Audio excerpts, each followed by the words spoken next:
আজকের একটা পরিকল্পনা নিলাম। পরিকল্পনাটা হলো মাছ ধরা। মাছ ধরার জন্য প্রস্তুতি নিচ্ছি। জালটা গুছিয়ে নিলাম, নেওয়ার পরে কাঁধে নিলাম, নিয়ে খাওয়া দাওয়ার উদ্দেশ্যে রওনা হলাম এবং জায়গাটা পরিষ্কার করে নিলাম মাছ ধরার জন্য। রানী গাছে উঠছে, সে মাছ ধরবে তা দেখার জন্য এবং আমি খাওয়া দেওয়ার জন্য প্রস্তুতি নিচ্ছি। খাওয়া দিলাম।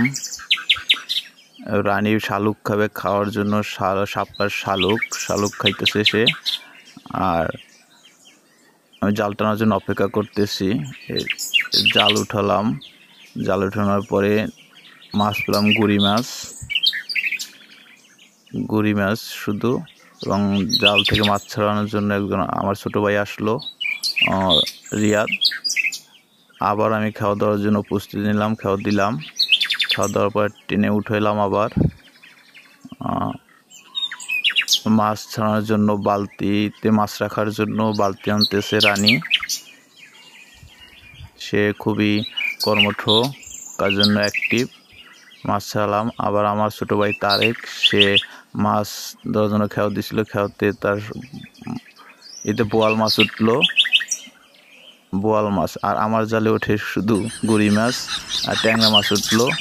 রানীর খুব হাসি, মাছ পাইতেছে দেখে। আর ছেলেটা বলতেছে খুব চমৎকার, সে খুবই সুন্দরী। আবার খাওয়া দিলাম মাছ ধরার জন্য। মাছ উঠলো, ছোট ছোট গুড়ি মাছগুলো উঠলো। মাছ ধরা শেষে অনেকগুলো মাছ পেলাম, দেখতে অনেক বড় বড় বোয়াল পাইলাম।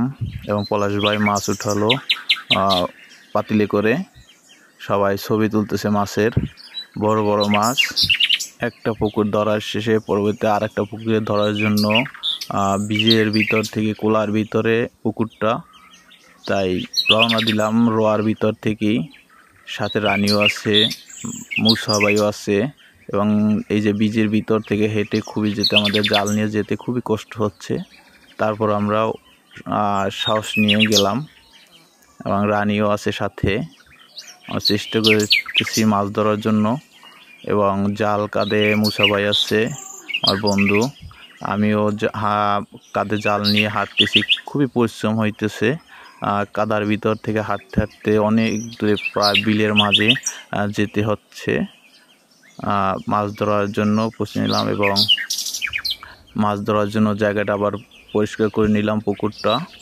আবার পুকুর থেকে এবং মাছ ধরে শেষে ফেরার পথে ধান ক্ষেত বীজের ভিতর থেকে আমরা আসতেছি। এবং বাড়িতে আসার পরে আমাদের অনুভূতিটা খুবই চমৎকার ছিল এবং অনেকগুলো মাছ পেয়েছি। এবং পিছনে মাছ নিয়ে মাথার উপরে দাঁড়িয়ে আছেন পলাশ ভাই। সাথে আমাদের অনেক যারা মাছ ধরছি তারাও খুবই খুশি মাছ পেয়ে। অনেকগুলো মাছ পেয়েছি, যাতে আমরা সবাই খুশি মাছগুলো দেখে এবং ই করে। এবং মাছ ধরার শেষে উঠানে এনে রাখলাম। রাখার পরে দেখা যাইতেছে অনেকগুলো মাছের শেষ নেই।